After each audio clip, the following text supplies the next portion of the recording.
Então mandou aos seus discípulos que a ninguém dissessem que ele era o Cristo. Desde então, começou Jesus a mostrar aos seus discípulos que convinha ir a Jerusalém padecer muitas coisas dos anciãos e dos principais dos sacerdotes e dos escribas, e ser morto e ressuscitar ao terceiro dia. Pedro, tomando de parte, começou a repreendê-lo, dizendo: Senhor, tem compaixão de ti, de modo nenhum te acontecerá isto.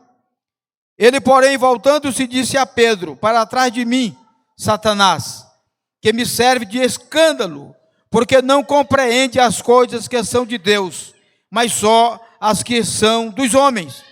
Então Jesus disse aos seus discípulos: se alguém quer vir após mim, renuncie a si mesmo, tome sobre si a sua cruz e siga-me.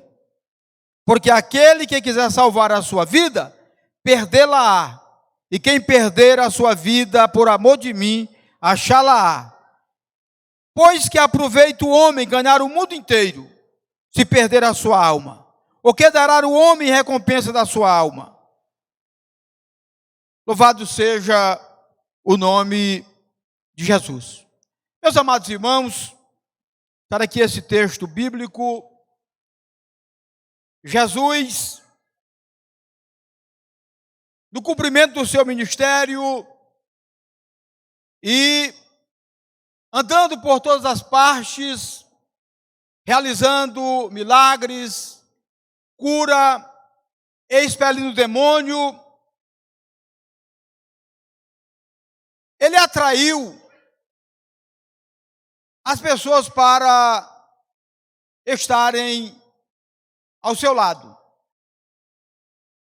Alguns seguiam Jesus porque eram beneficiados com cura, com milagres. Outros porque comiam pão. Mas havia um outro grupo que seguia Jesus para apanhá-lo, ou pelo menos pensando que apanharia em alguma dificuldade. E Jesus, conhecendo a intenção do coração daquelas pessoas, ele então, em particular, chama aos seus discípulos e os interroga e pergunta a eles o que o povo estava falando acerca dele. E, às vezes, nós, muitas das vezes, não gostamos quando alguém nos confrontam. Às vezes até chegamos a dizer que a nossa vida particular não depende de ninguém, ou não temos satisfação a dar de ninguém, ou para ninguém. Mas nós vemos aqui Jesus, que é o Filho de Deus, que estava preocupado com o que as pessoas estavam dizendo acerca dele. De maneira que os discípulos disseram o que estavam dizendo acerca de Jesus. E disseram: uns estão dizendo que é João Batista, outros dizem que é Elias, outros dizem que é Jeremias, ainda outros dizem que é um dos antigos profetas. E Jesus então pergunta para os discípulos: e vocês, o que dizem de mim? Aquele grupo seleto que andava com Jesus sempre começaram a falar o que o povo dizia. Mas Jesus então pergunta: de vocês, o que é que vocês acham ou dizem de mim? E Pedro toma a palavra e diz que ele é o Cristo, o Filho de Deus. Pedro foi revelado pelo Espírito Santo que Jesus era o esperado das nações, que Jesus era o Cristo que havia de vir para salvar a humanidade. E Jesus então diz a Pedro: muito bem, mas não foi carne nem sangue que te revelou. Não foi o teu conhecimento, não foi por andar comigo esses anos que me deu esta capacidade para realmente declarar que eu sou o Cristo, o Filho de Deus. Mas foi o Pai, o meu próprio Pai, pelo Espírito Santo. Louvado seja o maravilhoso nome do Senhor.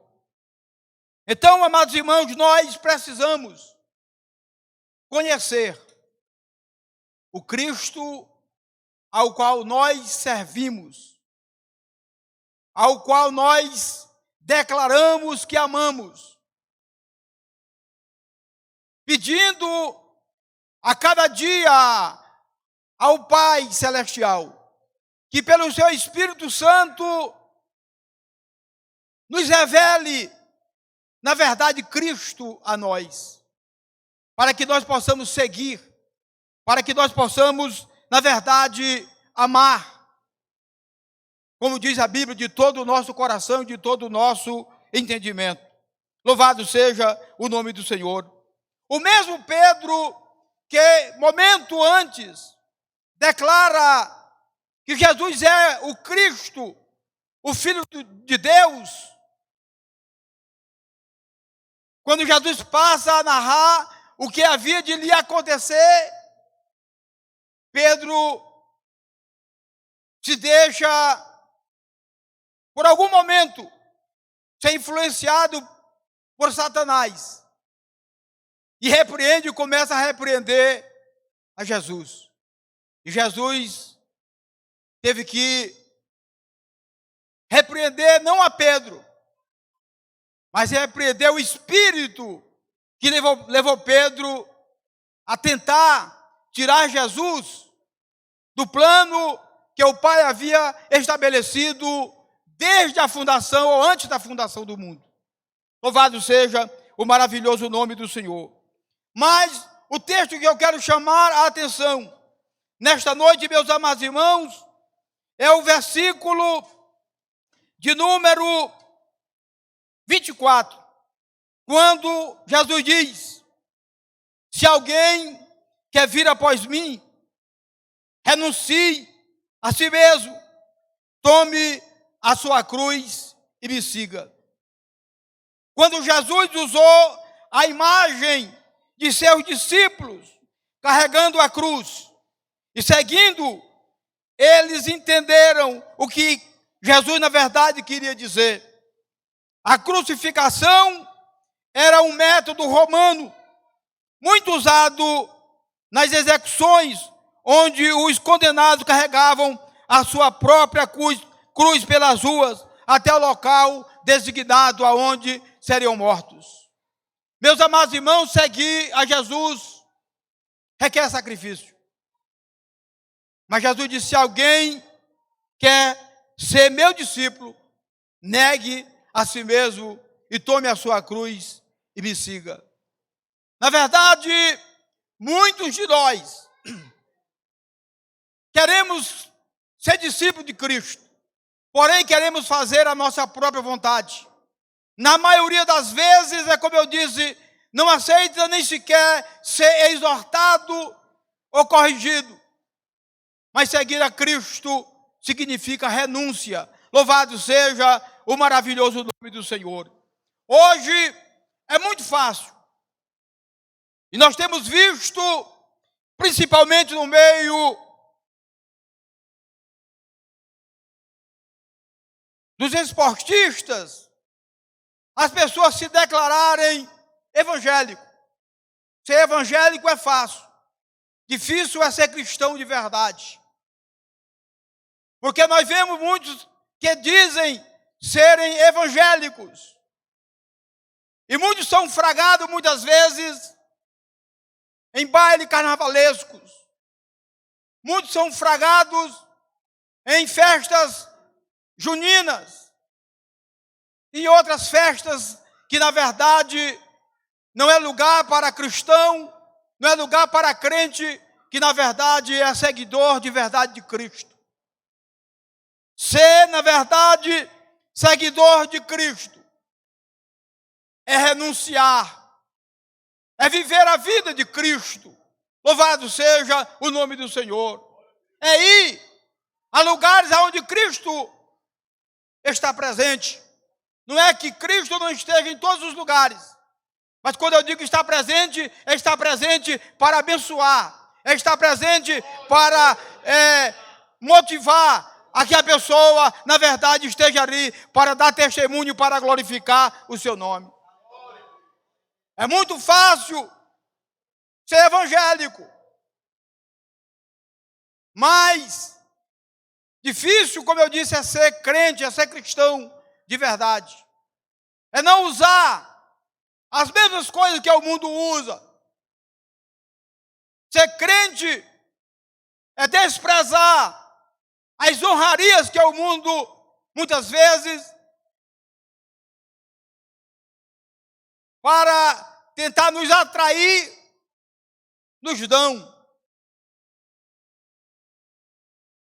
Seguir a Cristo, meus amados irmãos, é muitas vezes renunciar até empregos,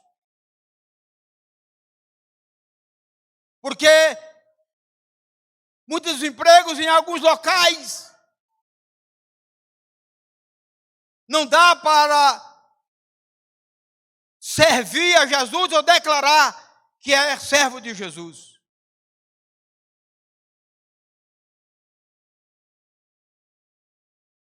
Por alguns anos, eu trabalhei no serviço público. E eu trabalhei no Porto Fiscal. E na época que eu trabalhei, não era como hoje, que era tudo computadorizado. Havia muita facilidade de enriquecimento ilícito, como nos dias de Zaqueu. E eu que fui para o trabalho antes de ser crente. E que, antes de ser crente, participei de coisas lá que, na verdade, como crente eu não poderia participar. E quando me tornei crente, ou quando aceitei a Cristo, eu busquei me manter de maneira diferente. E muitas vezes fui ameaçado pelos colegas de trabalho. Que se não participasse das enroladas que lá se faziam,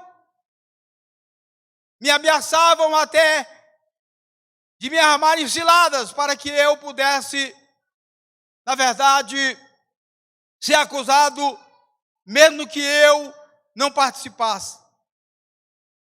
E um dia eu estava no meu posto de trabalho e eu estava lendo a Bíblia.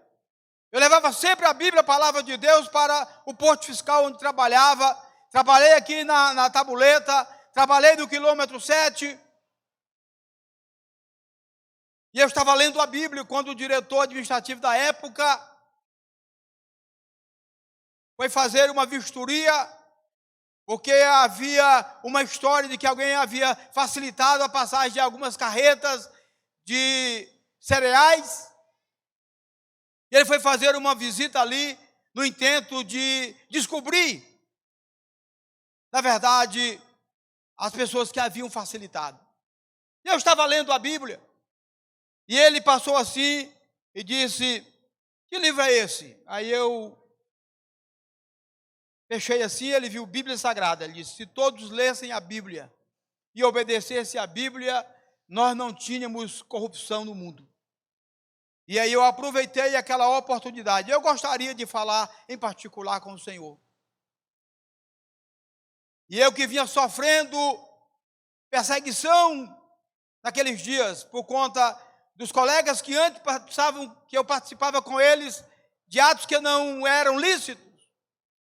E agora, por não participar, eu vinha sofrendo algumas perseguições. E eu saí em parte com ele, conversei com ele e disse: eu gostaria de que o senhor me compreendesse. Eu quero sair deste local, porque aqui não dá para eu trabalhar. Eu não quero entregar ninguém, não quero ser aqui uma pessoa que entregue os companheiros. Mas também não quero ser acusado e pagar um preço por algo que eu mesmo não fiz, não cometi. E eu gostaria de sair do Porto Fiscal. E ele achou uma vaga para mim na SIDAP. E eu fui transferido. Hoje, pela graça de Deus, os postos fiscais todos são computadorizados, então dificilmente dá para se fazer alguma manobra, mas na minha época era muito fácil. Eu conheci pessoas que tiravam um plantão e no dia seguinte saía com dinheiro de comprar um carro novo.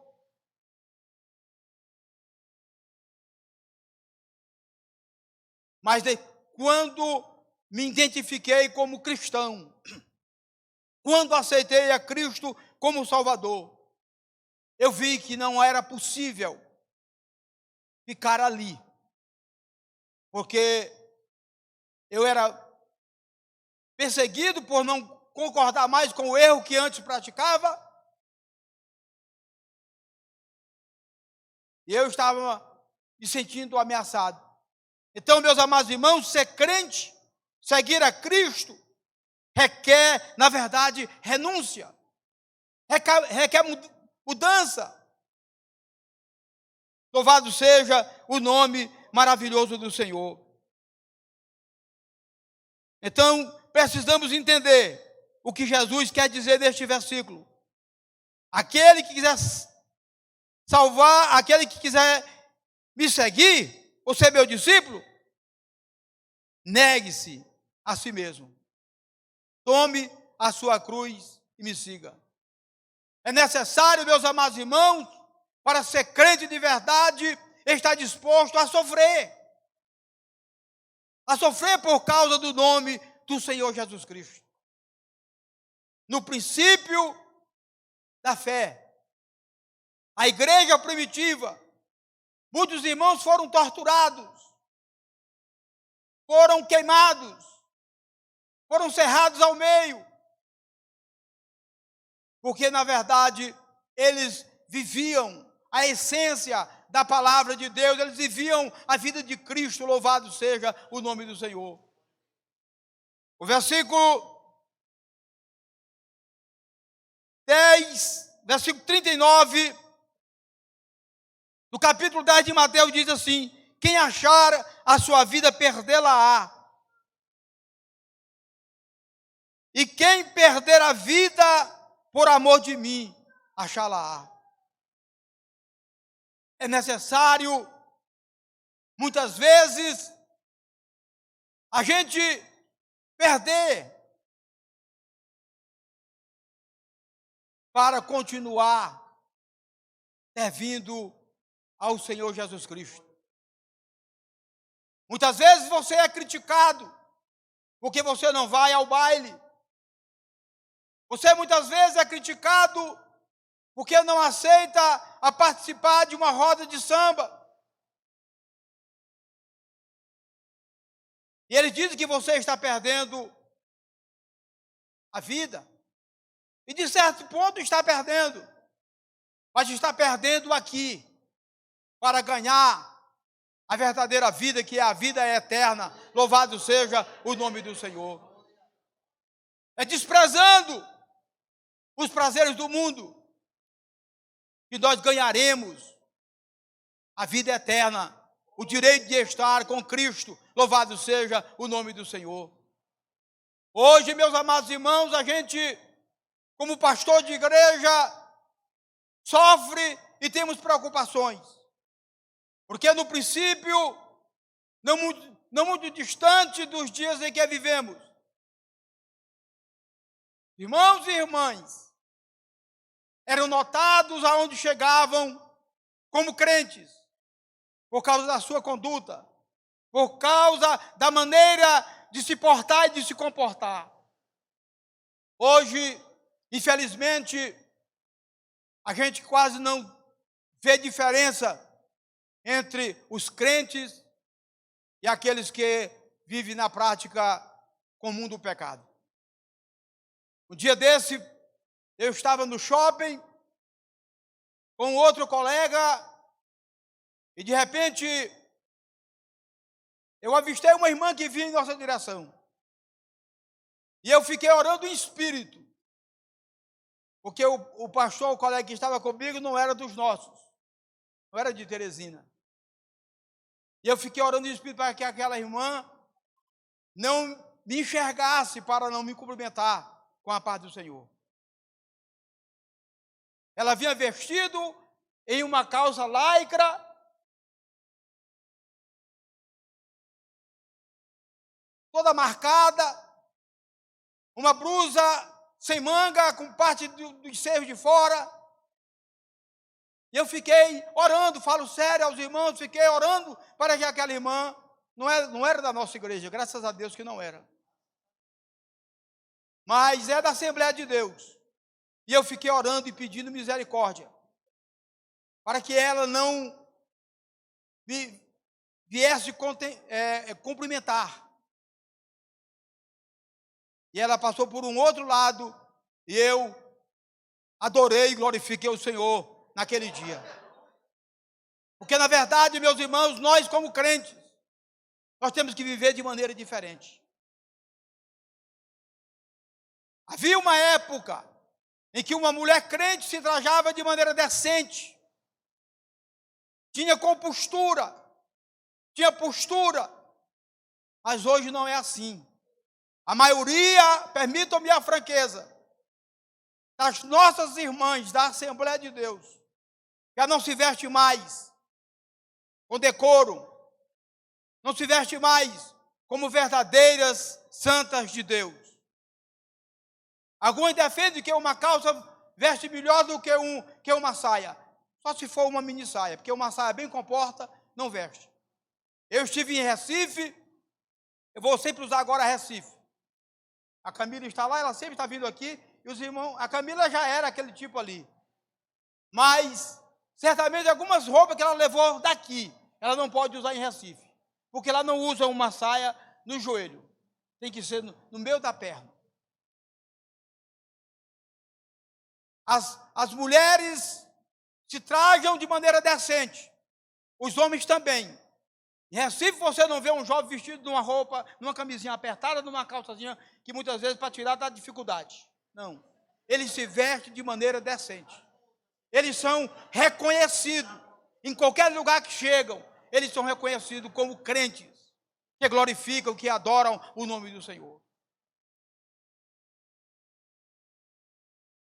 Hoje nós estamos vendo na Assembleia de Deus o que há anos passados nós criticávamos nos batistas, nos presbiterianos, hoje estão na Assembleia de Deus. E nós líderes, às vezes somos criticados por os batistas, pelos presbiterianos. E agora?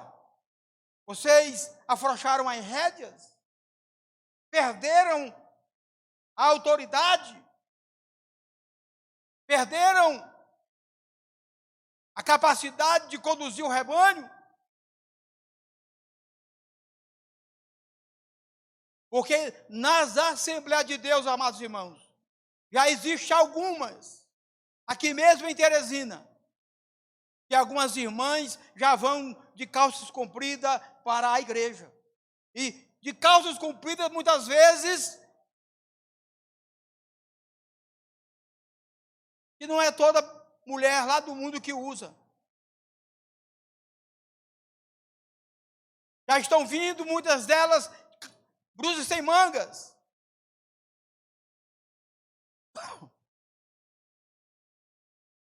Não é de saias curtas, mas estão vindo de mini saias. E isto, na verdade, irmão, não coaduna com o que diz a palavra de Deus. Jesus disse: se alguém quiser me seguir, renuncie a si mesmo. É abandonar as práticas do mundo. É viver uma vida de santidade. E quando eu falo de santidade, eu falo de santidade que nasce no coração. Porque um coração santo, ele santifica todo o seu corpo. Uma mulher que veste uma roupa sensual, misericórdia, não pode falar em santidade.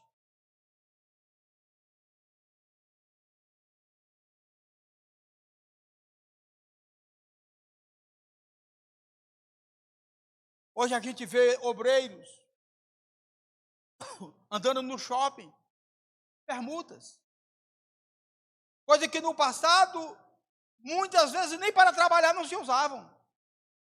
Nem para trabalhar de pedreiro. Mas hoje a gente chega no shopping e encontra alguns obreiros. E infelizmente, até pastores. De bermudão e de camisa regata.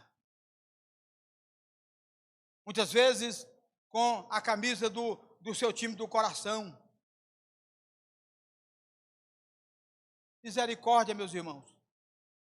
Nós precisamos declarar a verdade que somos cristãos, que somos crentes, porque queremos ser diferente do mundo. Porque queremos andar de maneira que o nome de Jesus Cristo seja glorificado na nossa vida. Louvado seja o maravilhoso nome do Senhor. Aquele que segue a Jesus tem a grande responsabilidade de apresentar Jesus ao mundo. A missão de ser discípulo implica compromisso, dedicação por toda a nossa existência. Jesus tinha muitos discípulos, ensinava a todos, mas ele sabia que voltaria para o Pai, e ele selecionou 12, a quem o constituiu de apóstolos, para que eles pudessem dar prosseguimento ao seu ministério de pregação da palavra de Deus, para que eles pudessem ir pelo mundo inteiro, para pregar o Evangelho que Paulo, escrevendo aos Romanos, diz que é poder de Deus, para a salvação, para a transformação, para a regeneração, e para a santificação. Louvado seja Deus. Aos Coríntios, Paulo diz: se alguém está em Cristo, é uma nova criatura. As coisas velhas se passaram, eis que todas as coisas se fizeram novas. Louvado seja o nome do Senhor. Glória ao nome do Senhor. Pois Jesus disse: pois o que aproveita o homem ganhar o mundo inteiro e perder a sua alma? O que dará o homem em recompensa da sua alma? Quando conhecemos a Cristo, fazemos escolhas como se não houvesse vida após a morte. Na verdade, esta vida é uma passagem para a eternidade. A maneira como vivemos esta breve existência determinará o nosso estado eterno. Louvado seja o nome do Senhor. O que conta para a eternidade, meus amados irmãos, é como vivemos aqui. Nós somos cidadãos do céu, ainda vivendo na terra. Por isso devemos ter uma vida dedicada ao Senhor. Tudo aquilo que acumulamos neste mundo não se tem qualquer valor quando se trata de alcançar a vida eterna. Você pode adquirir, como diz, ou como sugere o texto, o mundo inteiro. E por fim perder a sua alma não vale nada. Aí você tem que adquirir neste mundo valores que lhe levem à eternidade, a que leve você a morar com Cristo. Louvado seja o nome do Senhor. Então, se alguém quer ser meu discípulo, negue-se a si mesmo, tome a sua cruz e me siga. O mundo, como diz o Evangelho de João, jaz no maligno. Mas nós não podemos enveredar pelo caminho do mundo. O nosso caminho é Cristo. Ele mesmo disse: eu sou o caminho, a verdade, a vida. Ninguém vem ao Pai a não ser por mim. Mas para andar com Jesus, ou em Jesus, tem que renunciar os prazeres efêmeros desta vida. Por melhor que eles sejam para o mundo, para nós que não somos do mundo, eles não devem ter valor algum. Para nós o que vale é viver a vida de Cristo.